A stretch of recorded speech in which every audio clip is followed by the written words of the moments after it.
So super quick intro before we start the session. Welcome to the Reactor session. We are going to start soon. We kindly ask you to review our code of conduct, which is basically common sense, be nice, be respectful with each other. We all try to have a good time here. And the final reminder here is that the video is going to be recording. We are going to share the recorded version in 24, 48, 1 or 2 days after today. And the best way to connect with us is via the chat. If you have any question, if you have anything that you want to ask myself or Ashraf, feel free to share this in the chat. So we are going to start. Let me switch to my desktop. Hey, we are going to talk about Azure IoT. I get to a point that I couldn't move forward with Azure IoT, so I decided, okay, I will rely on the shoulder of people who are very, very, very good with this, and that's when I invited my friend Ashraf to help me with this crappy IoT and Squirrels project, but hey, it's a good opportunity to learn. So, Ashraf, let me move forward. Welcome. Do you want to introduce yourself? Absolutely. Thanks, Bruno, for having me. I'm so excited to be here with you and co-hosting this session with you. For those of you who don't know me, my name is Ashraf Ghonaim. I work as a strategic management and analytics consultant. I have been in this field for 20 plus years, so I'm obviously old. This is my picture before COVID, and what you see in the video right now is my picture after working from home for 2 years. So I'm the same person, trust me. My background is a bachelor degree in computer engineering, and also I did my MBA in strategy management. I'm a certified balance of scorecard, Lean Six Sigma Black Belt, and project management professional. I'm also the leader of the Microsoft Power Platform user group community here in Toronto. I'm also the leader of the Visual for Social Good, which is non-for-profit organization that helps the other non-for-profit organization to make good use of their data based on visualization and sharing the insights with those organizations. I'm also co-organizer and speaker in several Microsoft events. And also, because of all my community engagement, I am a Microsoft MVP, data platform, and Power BI. I'm also co-author of 2 books around Power BI. Obviously, as you know, Power BI is my passion, so I co-author 2 books around that. The first book is Power BI MVP book, and the chapter I wrote in this book was about AutoML capabilities inside Power BI. And the second book is MS Microsoft AI MVP book, written by MVPs from all over the world. And the chapter I wrote in this book was about AI and cognitive services capabilities inside Power BI. Again, I'm glad to be here, super excited. Power BI is my passion, and looking forward to giving you some good insights on how to use Power BI to do such a work. Thanks, everyone. Awesome, thanks. And let's share some context about what we are going to do today. Before going there, introduce myself. Bruno Capuano. I'm a senior cloud advocate for the Toronto Reactor. And I'm just kind of new to the role. It's been a couple of months here. Before I was an MVP also. That's when I meet Ashraf. And today we are going to talk about IoT and then Power BI and yes, squirrels, animals. It's the excuse to learn something together. So keep an eye on what we want to do. So before going there, I always do this warning. I always do this disclaimer. Sorry about the bad demos. Sorry about everything else. Sometimes I use these other topics to talk about technology, but I like it because today is about the squirrels. And these 2 squirrels that you see here are little friends that I have in the backyard of my house since the last summer when we moved to the new house. And I realized that they are coming back and forward to the backyard to get some food.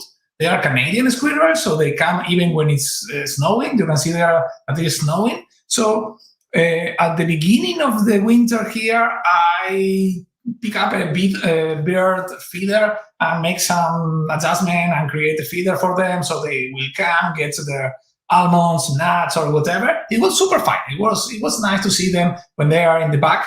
But as a technology person, I will start to see what else I can do and how I can do this. So I pick up a very small device. And by the way, I recorded this last year. You can see the step-by-step of how to build this using a Guido terminal. I pick up this very small device called the Guido terminal, and then I create this idea in my head. I will have the device and every time a couple of sensors, and every time that the squirrel come and get some food, I will trigger information to Azure IoT to know how many times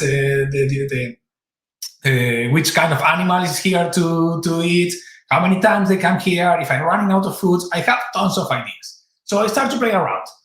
I pick up the Guido terminal. You can see here, I like the Guido terminal that has this very small screen. So you can see here the screen. So I'm using a couple of lines of code. I do this. I pick up also a sensor, a range detector, that basically sends you information when you have something near. So if I put this as kind of a sensor near the feeder, it will detect that we have a squirrel nearby. When I start to put it all together, and by the way, what you see there is kind of the green screen that I have in the back for the live demos. I get the crappiest squirrel, stuffed squirrel ever, but when we get here, it will be detected. And the final step was, hey, you know what? I need to do something mechanical to feed the animals. So using small servo, what I did, what you see here in the right, is I have this motor that's going to be open and closed with the lid to release some nuts. So super fun, learn a lot. Next step will be, okay, I have all of the pieces together. We can do Arduino and Azure IoT right now. So every time that I detect a message from I detect an animal here and I feed the animal, I will send this kind of info to Azure IoT. As I said, this all is available in one of these links, and I'm going to share the links later. You can even build yourself if you want to do this, because I created the full stack, so the full step-by-step if you want to build it. But the next step is, hey, I know that there are animals in my backyard coming here to get some food, but I realize that I have squirrels, I have raccoons, I have birds, and I don't know what else is there. So I decided, okay, maybe I can add a new layer, a layer on top with a camera that is going to also analyze who is getting close to the feeder and is going to try to get information. So I started to do also a set of series of events talking about how we can do custom vision to detect this type of animals. And you can see here a super crappy example, basically detecting my squirrel, the stuffy one, and a space marine. The next step, and this is going to be next month, I'm going to use a very small camera device. This is a $5 camera with Arduino to do this live, and this is going to be part of the final device. But this comes to a moment where I started to realize, okay, I am getting a lot of data. How can I put it all together to learn from my data? And because on February, we're already in March, but because in February we tried to do, we host a theme around low code, no code, I realized, hey, I have already my Azure IoT devices sending this data to the cloud, to the Azure IoT. So I know when I have an animal detected, what type of animal, and a little more info. How can I connect and start to save this into a database without code? So I use this very simple. This is kind of the ABC of what you can do, of pick up data from Azure IoT, using the Event Hub, process this data, and using a logic app, sending this data to a database. And that's my slides. Let me show you how I built all this together. So as I said, oops, let me minimize this. I have here my hub. I have here in my hub, I have a couple of devices here. This is an Azure IoT hub. And in my devices, I have several devices. I have the formal, the more super cool, the good one, wheel terminal feeder. And I have another one, which is kind of a crappy one, which is not, I don't have the full setup. I only have here just the wheel terminal with the sensor, but I have this one as the lab. And they are both up and running. If I go here and start my Azure IoT Explorer, I can start to see here, I will connect to my hub, I will see my devices, I have both devices connected. And if I go here to the labs one, to the one that I show, and I enable telemetry, I can start to analyze telemetry for this device. And let me switch here quickly the layout. And if I do something like this, we are going to see that when I have here and I have someone getting close, a couple of seconds later, I will have some information in my telemetry. Of course, the good demo is it's performed with a squirrel. So if I go back here and get close to the sensor, which is there, let me show the sensor getting close, and I have here detecting squirrels. So all of this info are getting back, let's switch to the default view, are here in Azure IoT, and we can start to see kind of a JSON information that, hey, I detected an animal, it's a squirrel, I have a feed count, which is basically a counter of how many times animals are getting to the feeder before I refill the feeder, and then I have the range detector, which is basically how close they get to the feeder. I have also another option, which is basically if I press a button here in the feeder, I will say, okay, I just refill the feeder. I need to add an extra sensor here, but this will also trigger. This will also trigger a message here to the Azure IoT that says, okay, you know what? I just refill the feeder. So I have devices sending information to the cloud. This is super cool, and again, you can even do it yourself using Arduino, which again, it's a very cheap and small device that you can use for this. How do I put it all together?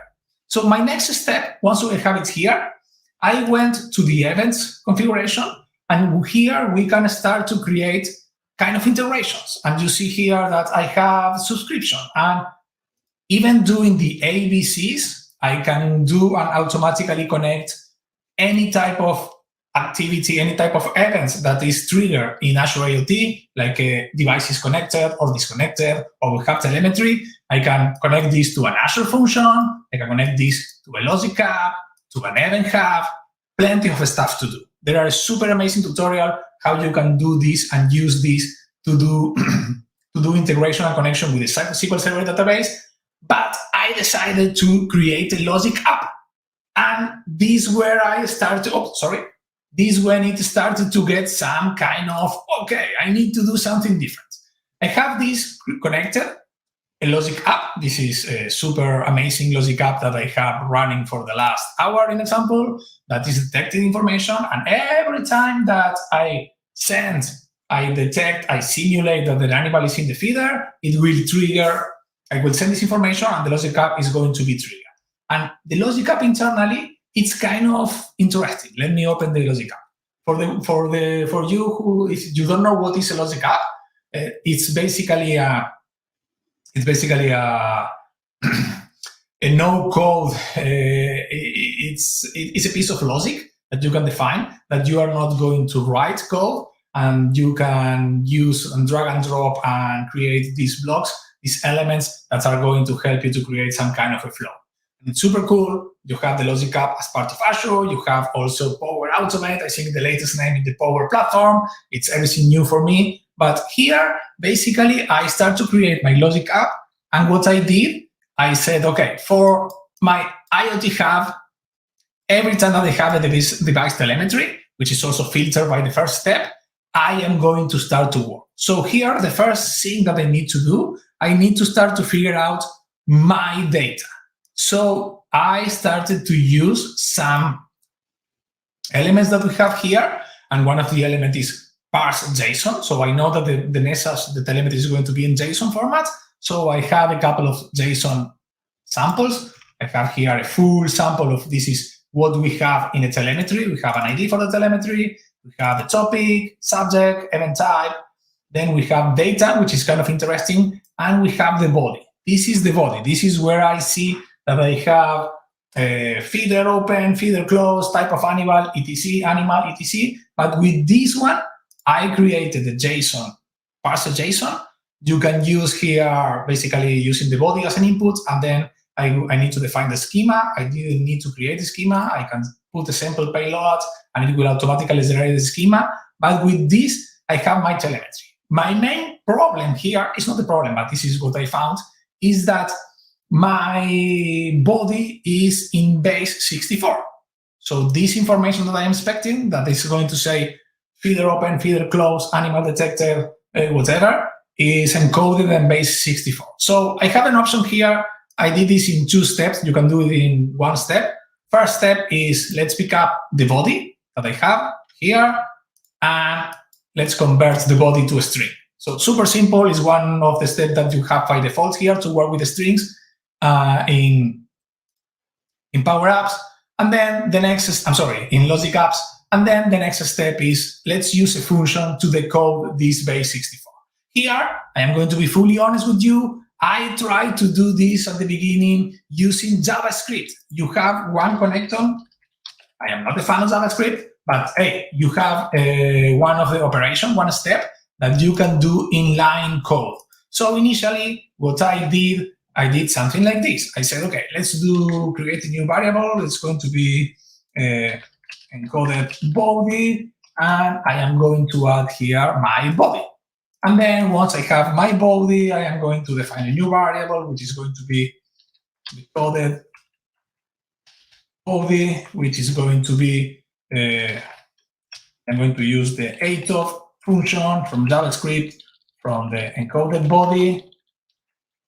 And then I am going to return this. So initially, this was my code. It was very simple, JavaScript code. Pick up the body. I have the access to the body. I will use AutoML in JavaScript. I think it's stand from ASCII to binary or something like this. And then I am going to decode the body. But then I realized that, hey, I have this decode base64 function, which is super cool to have. So with this function, I don't need this one. But let's remove this, yes. What I am going to have, I am going to have this decode, and I am going to save this into a variable, because we need to work with variables. And then I am going to parse this again, because at this moment, as I am going to have this JSON, I am going to have this information, the one that you see in the bottom, where I'm having the action, the animal, the feed count, and the feeder.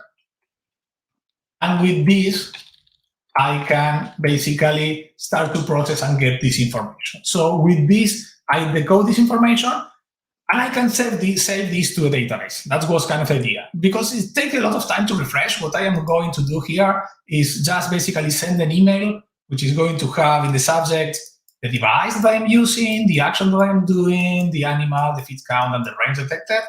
And this is up and running. This is, you can see here that it was running a couple of times. And if I get back here my email, that I have plenty of this stuff, let me delete all of this. And let me put this in the camera. And I use my Squirrel, and I trigger one event. A couple of seconds later, we are going to have one email here showing the info that we have. So let's wait for it. It should run, usually take a couple of seconds. And there is the email with the info. If I open the email, I have here, okay, so I have, which is the device. This is my lab device, detected an animal, it's a squirrel, and a couple of other numbers. If I trigger this from my former device for the good one, and trigger this for the good one, I will have new emails here with the new, with information from the other device. But I just want to show you, there it is, the new one. And you can see here that this is the name of the device, Squirrel Feeder. This is my lab one, Feeder Labs. But hey, I didn't write a line of code, and getting back here, I basically connect the telemetry to the event hub, to the logic, and to the DB. But this is how far I can get. This is the moment that I was started to think, okay, how can I get some insights from here? How can I make this even better? What we can do with this? And this is when I call Ashraf and I say, hey, Ashraf, do you think that we have enough information here? Do you think that we have something to work with this? So I share a small data set of data for this with him. And do you want me, Ashraf, to share your screen and you show us what we can do with something like this?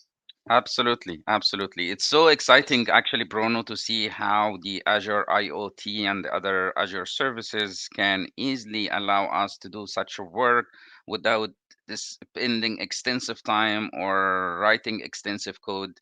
And it's so exciting to gather this kind of information through this exercise and using this cool use case. And this will definitely open the door for so much information to come in the future. And the more data we collect through the sensors and IoT services, the more I become happy, because I have so much data to analyze and use Power BI to do this work. Yes, and before you start, you are completely right. One of the key topics here is that it's easy and scales from this small device sending a couple of messages per day to a thousands of messages per minute on a different location, and it scales. The idea of Azure IoT, Event Hub, Logic Hub, and now the Power Platform, Power BI on top to read and to get insights, it's a super useful scenario. Excellent. So now the next step for me, guys, to see how we can use Power BI to build on the same concept that Bruno was sharing with us, how to use the same self-service capabilities inside Power BI to allow us to do some more analytics using point and click, drag and drop with low code or no code if possible. And Power BI is the perfect tool to allow us to do that. So for those of you who are new to Power BI, as you know, Power BI is a great analytics and data visualization tool. And based on the scenario that we are going through right now is after Bruno collected this information, he extracted the data for me and he put that in a form of like Excel sheet just to simplify the process. Bruno and I discussed actually in the newer version of that, maybe we will be able to connect directly to the Azure services, either to the database, or also we can take it to the next level and we do some streaming analytics based on live data. So as the objects start to get detected on the fly, we will be able to actually capture that in a live stream data in Power BI services to allow us to do this on the fly.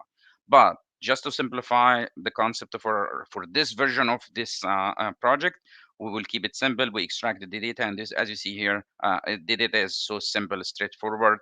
We have date time stamp, and we have the action, and the actions values here either animal detected or feeder refill. Then what kind of animal is detected? Is it squirrel or is it bird or something that I undefined?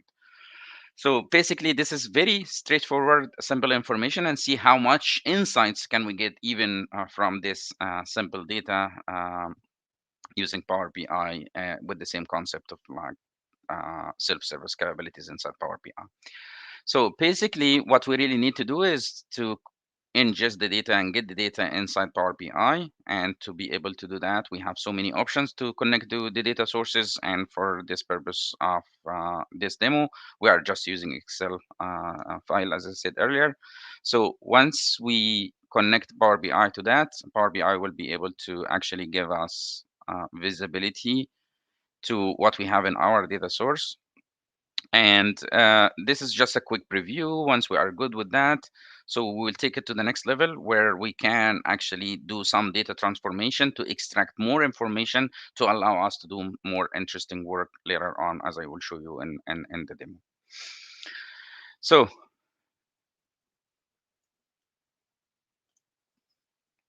the next step after that is it's taking us to what we call it the Power Query Editor. I'm just gonna share it's opened in another screen, so just give me a second, please, to move it to this screen.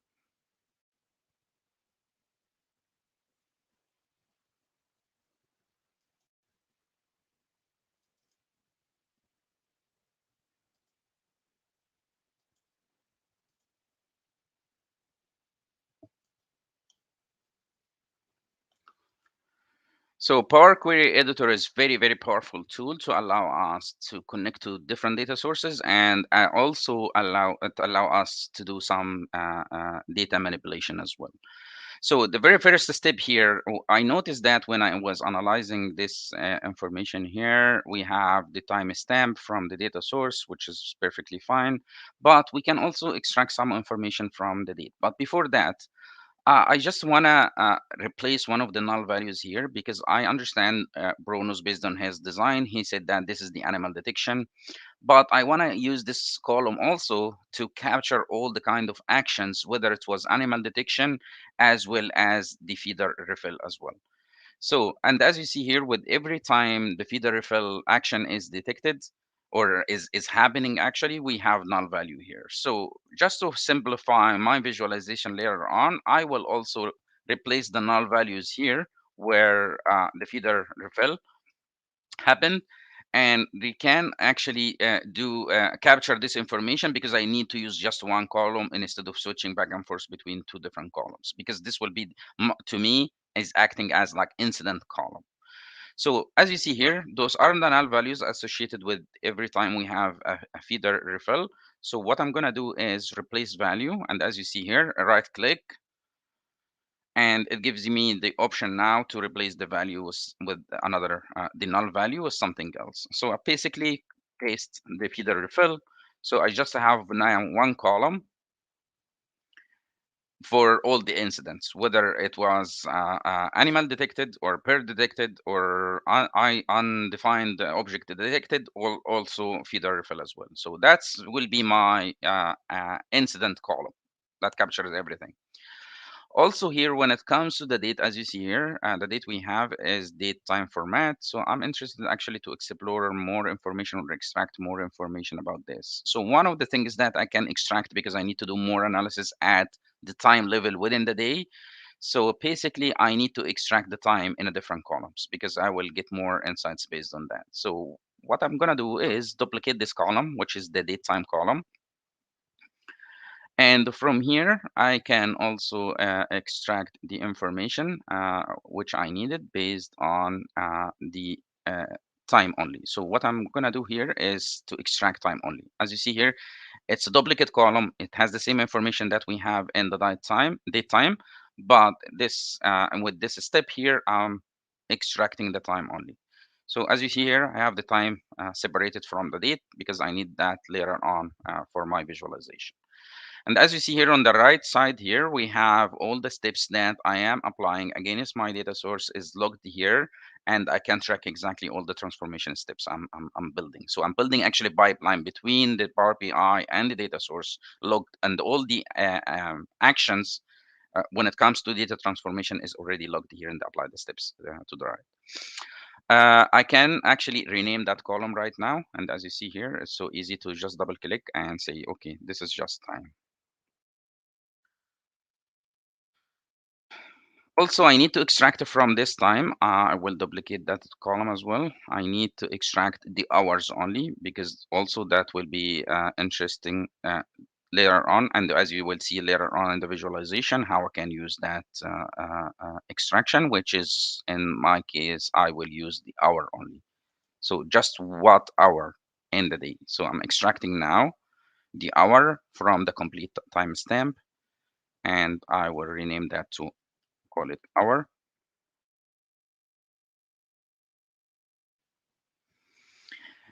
And from the date time, I'm going to extract something else as well, a duplicate column.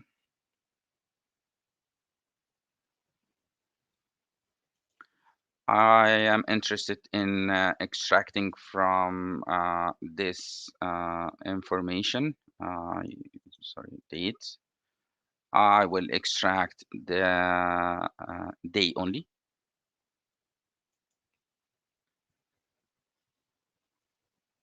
So it's basically which day of the month.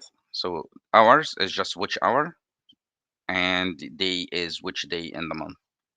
In terms of 1, 2, 3, 4 during the whole month. So I'll call this day.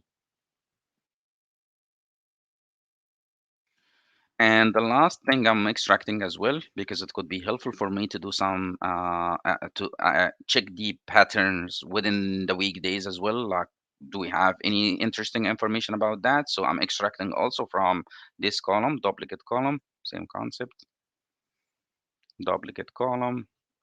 And this time I will extract which day of the week, name of the day. So as you see here, every date is associated with which day of the week associated with it. And we can call this day name for now. See, I was able now to extract the time alone, which hour in the day, which day, and as a number of the day in the month, and also the which day of the week. That's pretty much it when it comes to Bruno's data. From a visualization perspective, I was also interested in sharing something exciting as well from a visualization perspective. So what I did actually, I'm gonna share my other screen as well. So here, I just looked for some pictures here to identify each one of those objects that we have in our data set. So yeah, I just found this on the internet. So I picked this picture to represent a squirrel. I also picked this picture to represent a bird, and this picture to represent the refill, the feeder refill. And the last one is anything that is undefined or unidentified object, as this will symbol will be used for visualization. So basically, to do that in Power BI and integrate that with your Power BI visualization, you just need to create a new table, which is basically will be very straightforward table, and it's a manual table basically. So I'll call this image, and this will be animal or incident, whatever. Animal for now because we use the same column.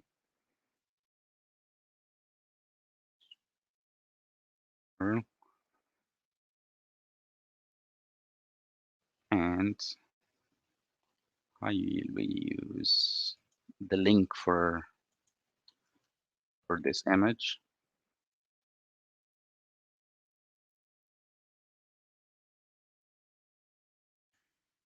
Bird. I think we should match the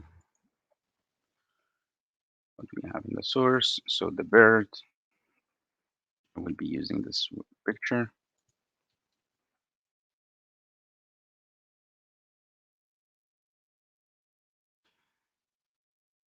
And I believe we have undefined.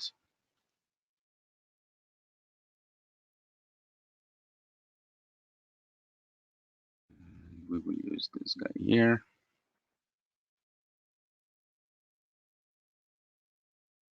And the last one is either refill. And I will use this link here.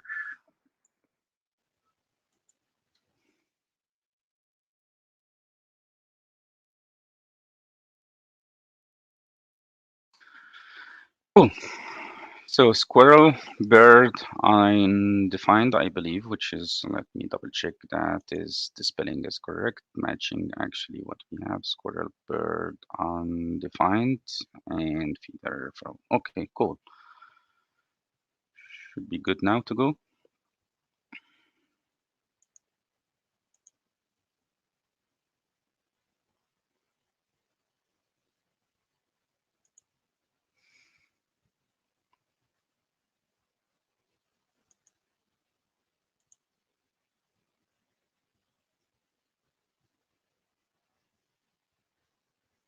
Okay, so now I have a table here, as you see here, just links of those pictures. I'm done with all my data manipulation, data preparation steps. So now I'm ready to go with the next step, which is basically visualization and doing the analytics part of it.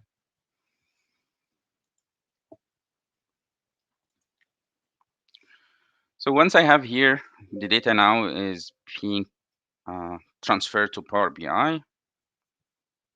All the data is properly loaded to Power BI, and all what I need to do is maybe you can just rename this to make it look better.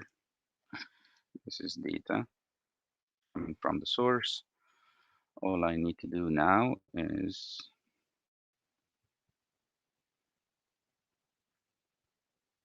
very important step when you integrate any additional data with the data that comes from your data source. Make sure that you always go to the model and build association between those two guys. Luckily, as you see here, because I use the same column, it's automatically detected that there is a relationship between the animal and, sorry, the image table that I just created and the data, not data, sorry, this is data. And the data table that we just got from Bruno's work. And the common column between those two guys is the animal column. And here the image is, I will just call this, I should have renamed it to URL.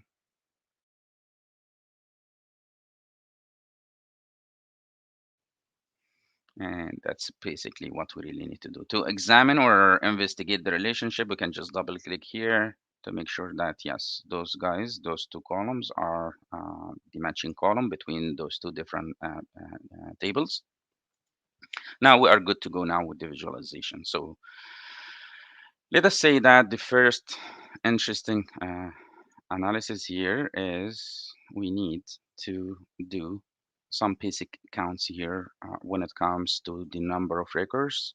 So what I'm gonna do is put a basic count.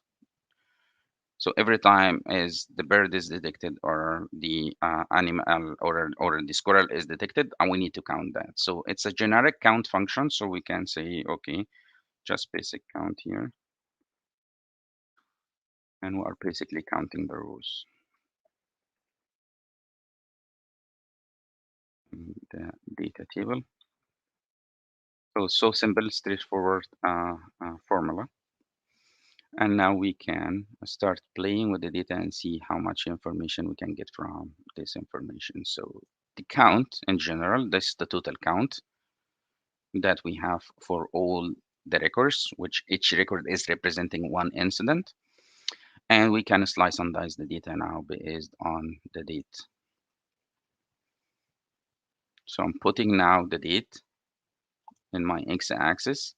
And as you see here, I'm able now to drill down from a year level to quarter. I have all the hierarchies of the dates here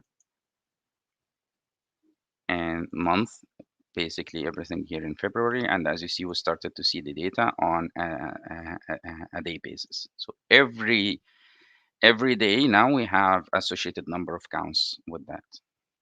So let us remove the quarter, is not needed, and we can keep it to the month, year, month, day for now. However, this is now is the total number of counts. We need to break down that based on the objects in the data, because we have this breakdown. We have a bird, we have a squirrel, we have undefined objects, and also we have the feeder referral as well. So if you notice, if you remember, we had this external table where I added the URLs for my data. So we can leverage that now.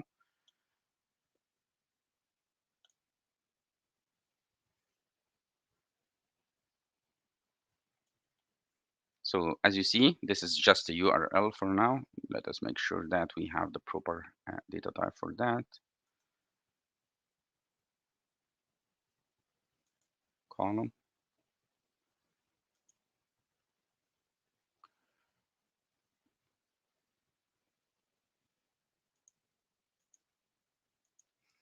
And also in the table here, we can go to the format.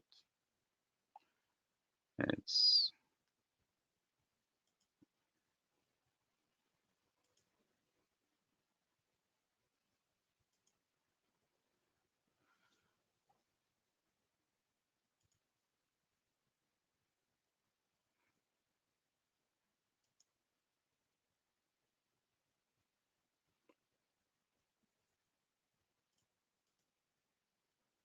for whatever reason is not allowing me to do that here. Let us see.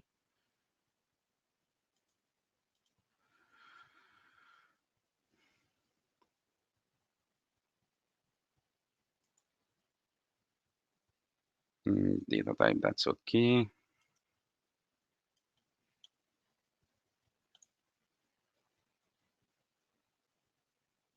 And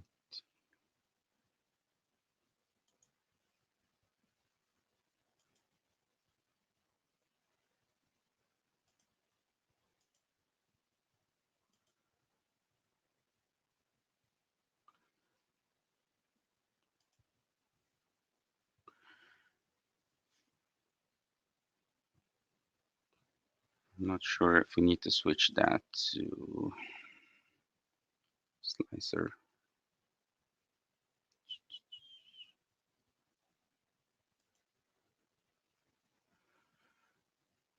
And let me switch that to the image.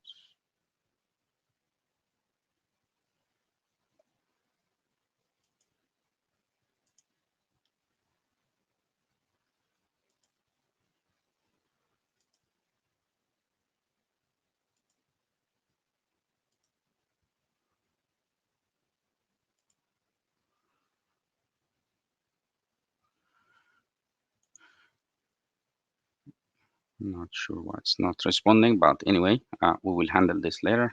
Let us move forward. So now we need to break down the data based on the animal column, so we can put that as a legend. And as you see here, we can break down the data based on which one is which. We can switch that to the stack bar chart, and instead of the column bar chart, so we can see for each day the counts for each one of those guys. And we have the animal, bird, feeder, refill, squirrel undefined. So we have the breakdown for count for each one of those guys. And we can see also the patterns over time. So we can switch that to a ribbon chart and see the number of counts for each one of those objects, how they fluctuate from a day to another within the month.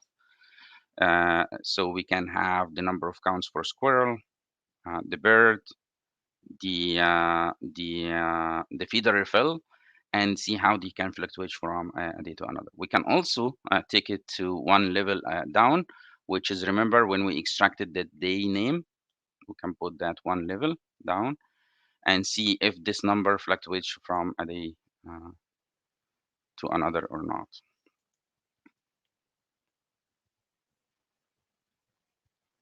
So we can replace that level here.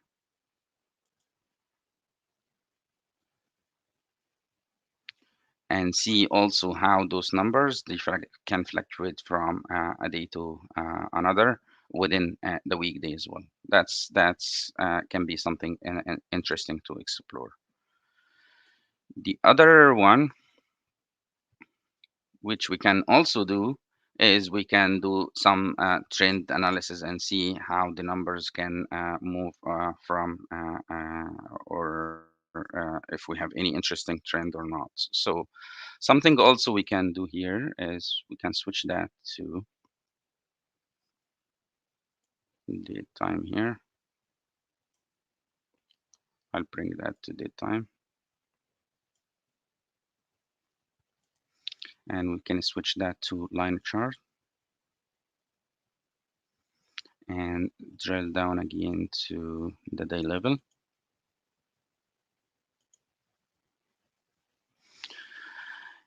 And as also we see here, maybe you can switch that to now to animal.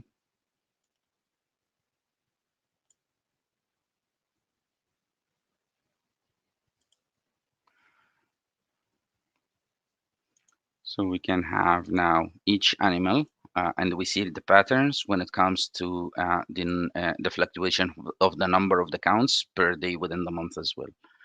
We can do some interesting, cool analysis as well. We can add trend line and see whether the trend line is going up or down. And we have some control here over the trend line, so we can break down the trend line also per object.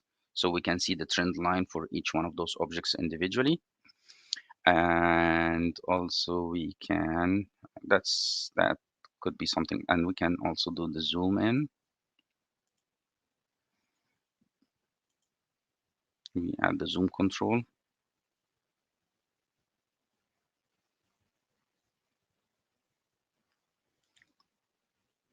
So we can have the slider here to allow us to zoom in into particular days and see, yeah, if you are interested in certain period of your timeline to focus on, you can use the zoom in as well. That's also something that you can do.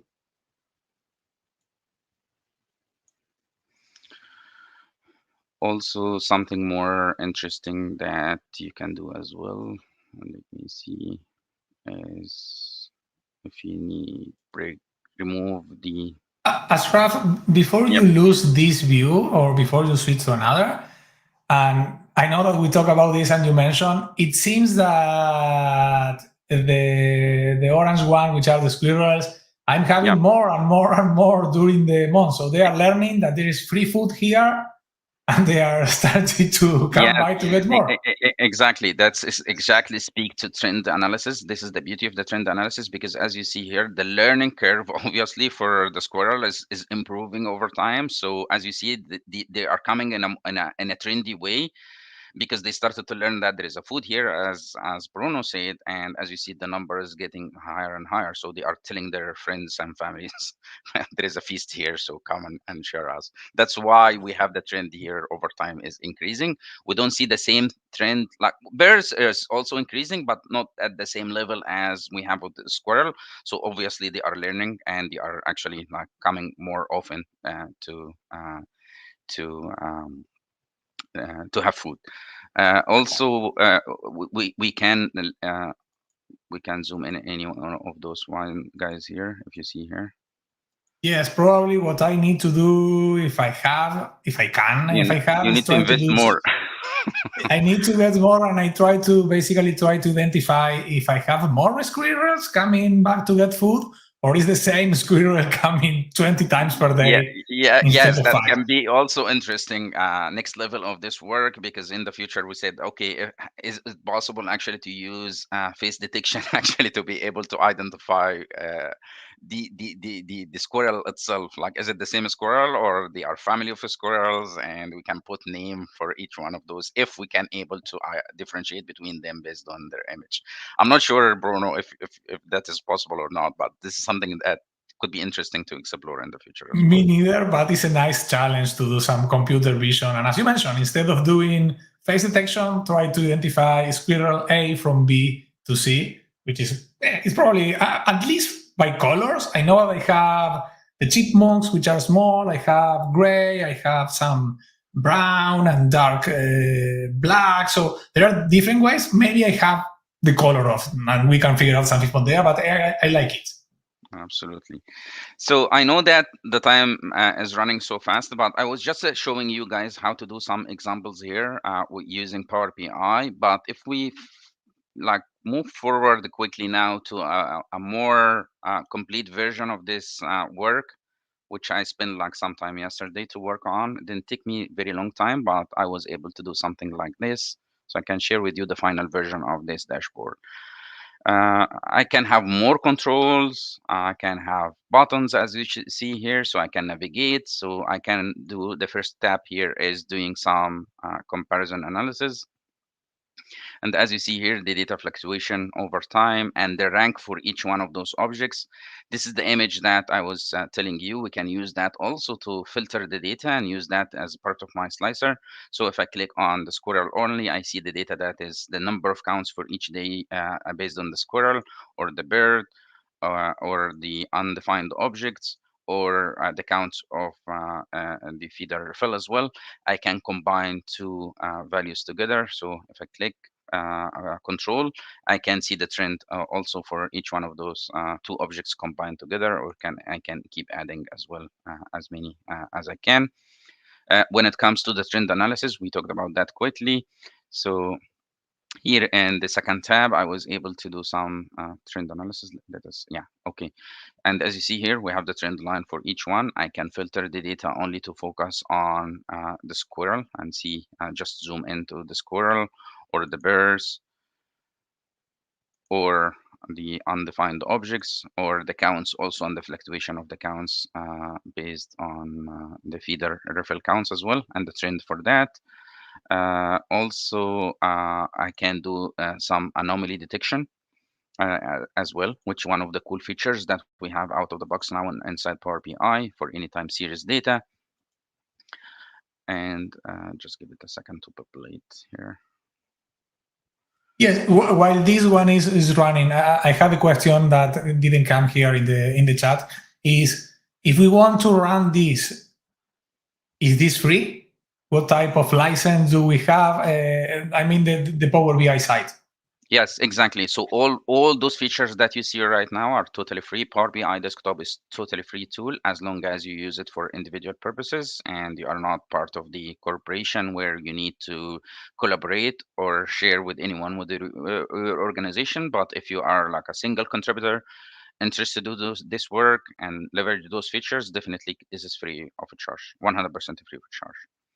Yes, and I have other question here in another internal chat that are you going to share this chart, this Power BI? I mean, it's a chance to share this, or it's tied to some license or subscription or something? No, we can share the BBX file for sure, as long as you are okay with that, Bruno, as well from Yes, your I mean, this second is perspective. squirrels and birds and not very sensitive data, so that's fine. But Okay. I Sounds have good. these questions which are not in the comments, and I didn't want to forget that. Sorry. Okay, Move sounds on. good. This is super cool, the anomaly part. I didn't know about that. I know that you Yeah, talk about so this. that's one of the new features that were recently added out of the box as well inside Power BI, and I encourage everyone to do. If do you have any time series analysis, guys, leverage this tool because it used to be in the cloud service before. It used to be Azure service before, and we used to do that in the Azure, then integrated that with Power BI. Now it's out of the box, and you can find that under Analyze tab here in the line chart. And it's the last option here, find anomalies, and you can So increase or decrease the sensitivity. Sorry, go ahead. yes, no. So just to be clear, because I remember that I saw you some time ago doing this, but with the cognitive services, Yeah, anomaly detection. yeah. This is local. It's This is built not in, just it's infused already in Power BI, so there is no need to go to the cloud and use it anymore, Bruno. Yes, it's infused now. It's a built-in feature now. And we have control over that as well. Like sensitivity, we super, can super cool. That's yeah. amazing. We can Thanks. Sorry. increase, no, that's okay. We can increase or decrease the sensitivity because it has impact also on the range that is acceptable range. And based on that is will identify how many anomalies points that we have in the data. So if we increase the band here, which is the upper limit and lower limit, those are within the range. But if I increase the sensitivity to 90%, for example, I will start to see some anomalies in my data. And not only that, I can also try to understand exactly what is driving my anomalies in my data. Just give it a chance here to process that because it's spinning here. Yeah. Also, like for example, what about this one? Well, if I just click on that, it will give me more insights about the how this can be explained as well. So this guy here, for example, and the point I clicked because it was identified that as one of the anomalies. So it's again processing here.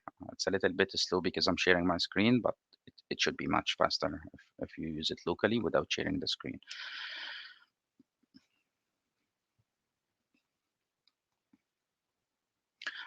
So it will tell you exactly what factor, because remember we break down the data based on the squirrel, bird, feeder refill, or undefined objects. It Yeah, if we give it like one Yes, moment. no So problems. This is demo gods. I know that yeah, this happened. There it is. see, yeah, this is the explanation now. It says count for day name Saturday was unusually high. That might have been count in total because,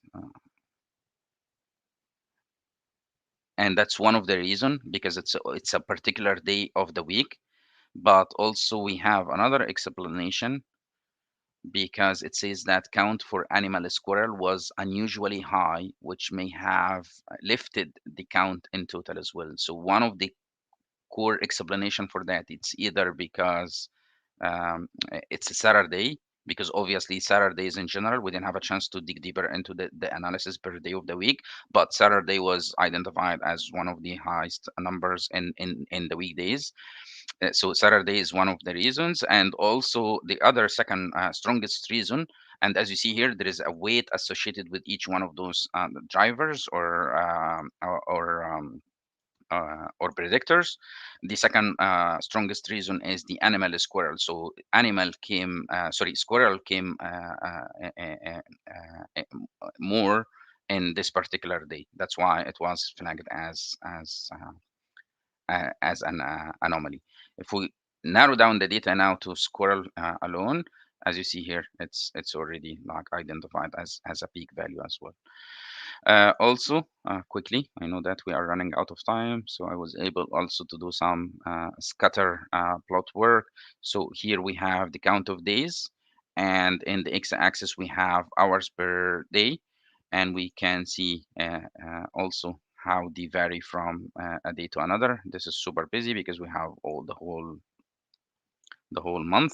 We can limit that to a particular. Sorry, oh my God, move the whole chart. So we can limit that to a particular week, and we can see also limit that to Squirrel only, and see the count per which hour per day as well. So the majority of the count when it comes to Squirrel, they are around 7 a.m. Around 8 a.m. is like only 8. 9 a.m. is 12 counts, around 10 is 11, then toward the noon time is just 1, and we don't have any incidents for the Squirrel that they come in the afternoon on that day, and so on. So you can see also the distribution within the day at the hour level. That's why I extracted the hour, if you remember, in the data transformation step. Last but not least, I know time is running so fast. You can also have this cool feature as well. You can see the pattern changes over time. So in every single day, I have the count for each one, and as you see here, I can make it more animated and see how the pattern will change day over day when it comes to each bubble is representing one of those objects. So you see the counts, they can vary from a day to another. And Yes, if I this can, is super cool because I see here and I know the data, but with this view, I can also see how basically squirrels are increasing from the beginning at the end, and even yeah, around the hours that we are working when we are exactly. writing the. It will be nice to have this data also between summer and winter. I'm guessing that Exactly. The there's. more data we have, we can examine the seasonality as well, month over month, and how the pattern and the behavior of the animals, either squirrel or bear, they change over time as well. And because you see here, those are the combined, so but also we can filter that based on a squirrel only. So we can see just one bubble here for squirrel, and we can see how the numbers fluctuate from a day to another, and which part of the day or which hour of the day it varies from a day to another as well. So anyway, sorry about that. I needed to rush quickly toward the end of the session, but I just wanted to share with you the final version because, again, as you see here, all those features are first of all free. Drag and drop, point and click. There's no need to write any code, and you see how much extensive insights that you can get from a very simple data set as that Bruno shared with me. So I hope you enjoyed this, and I hope you like the features of in Power BI. Thanks, Bruno, and thanks everyone. Yes, that was amazing. Thank you very much, Ashraf. Let me switch to our final set of slides here. So thank you very much for coming here. Yes, we move around from the Q&A. Please, Alexia, share the link to the survey. Please, if you can fill the survey, we'll be really, really appreciate. We want to know your feedback. We want to know what do you think and how we can do this better. We have more sessions coming around. I know that you are coming later this month also, Ashraf, I think. I can't remember the date, but please It's check. 28 or 27, and it will be about AutoML capabilities inside Power BI as well. Auto machine learning, a super cool topic. So yes, at the end of the month, Ashraf is going to be back to talk about AutoML. Join us in our channel in YouTube, follow us in Reactor, and see you next time. Goodbye, everyone. Thanks a lot. Thanks, everyone.